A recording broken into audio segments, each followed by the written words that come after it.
Mesdames et messieurs, bonjour. Merci de votre fidélité à notre chaîne de télévision. Vous nous suivez dans les 4 coins de la RDC, mais également à travers le monde. Merci de votre fidélité.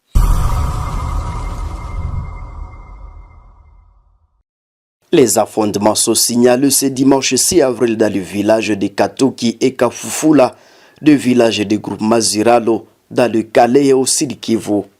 Selon les sources locales, les éléments Wazalendo du mouvement congolais pour la défense du peuple et de l'intégrité nationale, MCD Pinerade, riposte à une nouvelle attaque de la rébellion du M23 FC. Les groupes qui attaquent venus de Lumbishi, il était à renfort aux éléments coincés dans une attaque Wazalendo à Katale hier samedi. Les habitants du coin ont commencé à se déplacer depuis hier, selon la société civile. Ces Congolais sont coincés entre deux fronts. D'autres se dirigent dans la brousse sans assistance, avec tous les risques.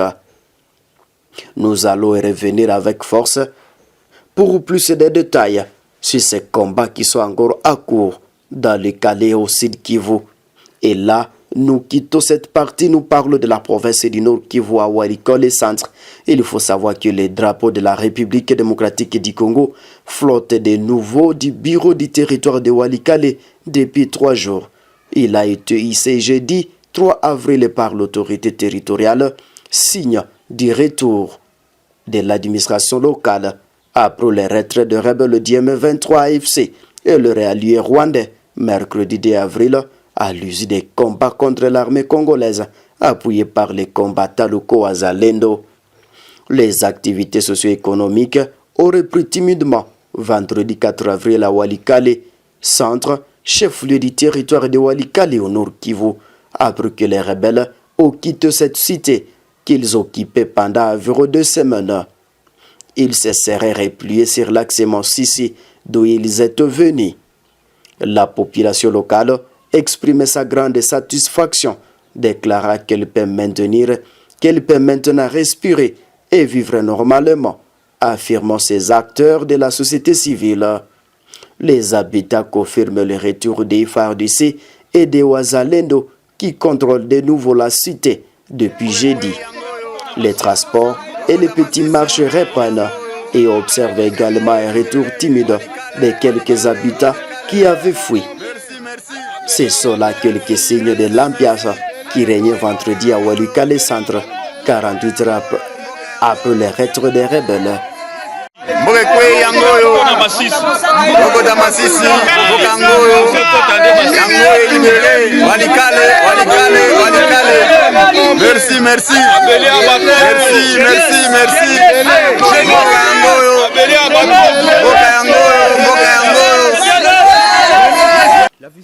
La population exhorte le gouvernement congolais à renforcer et à rehausser les morales des troupes pour consolider leur présence. Cependant, les activités scolaires n'ont toujours pas repris 2 semaines après leur suspension.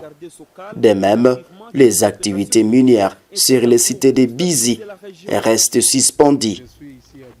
Dans la même partie, toujours à Walikale Centre, il faut savoir qu'il y a au moins 8 corps sans vie ont été découverts à l'espace de 24 heures à Walikale Centre. Tous ces corps inertes étaient dans un état de composition avancé. Les 4 premiers corps ont été découverts vendredi 4 avril dans 2 quartiers différents, deux au quartier Kangambili, dans la partie ouest de la cité de Walikale, et 2 autres dans le quartier Nyakasukula, dans la partie sud de la commune.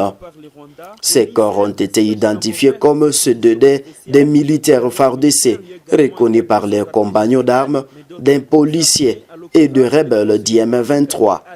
Les 4 corps sans vie ont été inhumés à début de la soirée par les secouristes de la Croix-Rouge de la RDC. C'est samedi 5 avril dans la matinée, pendant que les habitants regagnent leur village à Mubanda, 4 km de Walikale Centre dans sa partie est. Ils ont découvert 4 autres corps à décomposition avancée.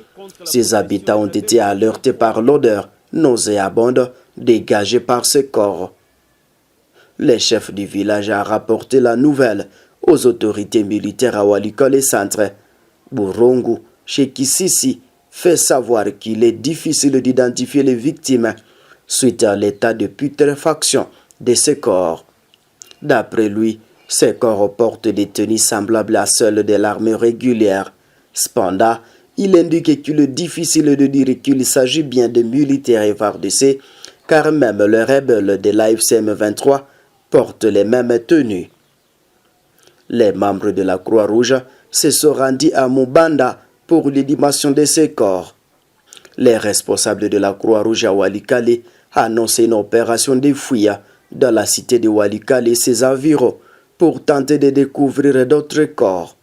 Il évite la population à alerter à ses services à cas de découverte macabre afin de procéder à l'enterrement. Sécurisé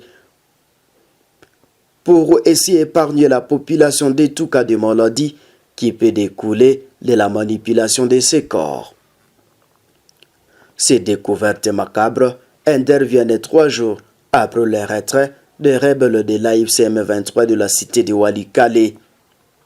Nous quittons Walikale, chers téléspectateurs, et là, nous parlons de la ville de Goma, où il faut savoir que plus de 11 civils ont été tués par balle dans la nuit de vendredi à ce samedi 5 avril au village Kabale, Katambi, dans le groupe Marusayo et dans le territoire de Nyiragongo, au nord Kivu. Selon les sources locales, la plupart des victimes sont membres d'une même famille et ont été achevés alors qu'ils partagent les repas du soir. Un autre acteur de la société civile du territoire de Nyiragongo, qui a préféré garder l'anonymat, croit pour sa part à la bonne foi des autorités de Kinshasa pour libérer toutes les zones occupées par la FCM 23. Persistance de la sécurité à Goma. Chers internautes, il faut savoir que la ville de Goma connaît également une montée de l'insécurité. Au moins 3 autres personnes ont été tuées par les bandits armés dans la nuit du jeudi au 3 vendredi 4 avril 2025. La ville de Goma connaît également une montée de l'insécurité. Au moins 3 autres personnes ont été tuées par des bandits armés dans la nuit du jeudi 3 au vendredi 4 avril 2025. Les victimes sont une mère et son enfant, tués sur l'avenue Majengo, au quartier Lac Vert, dans l'ouest de la ville. Selon nos sources, des bandits ont exécuté ces paisibles citoyens, s'arrêtent en bord sur eux et sont volatilisés dans la nature. La 3e victime est un homme tué également par balle sur l'avenue Xaveri, toujours au quartier Lac Vert. Et au quartier Kassika, des bandits armés ont cambriolé des maisons d'habitation ainsi que des boutiques à partir de 19h jusqu'à 2h du matin. Dans au moins 8 avenues, des balles ont crépités presque toute la nuit, de jeudi à vendredi, dans plusieurs quartiers de Goma et dans une partie du territoire voisin de Nyiragongo, causant ici une psychose parmi la population locale. Depuis le début de cette semaine, le comptabilise au moins 20 personnes ayant déjà été tuées par balle dans cette partie de la République. Signalons qu'il ne se passe pas une seule nuit sans que des cas de tuerie, braquage, vol et viol ne soient enregistrés dans la ville volcanique de Goma depuis son occupation, fin janvier 2025, par le rebelle du M23 AFC RDF. La population n'est vue que la peur au ventre. Mettons un point final à ces actualités. Merci de nous avoir suivis. Au revoir.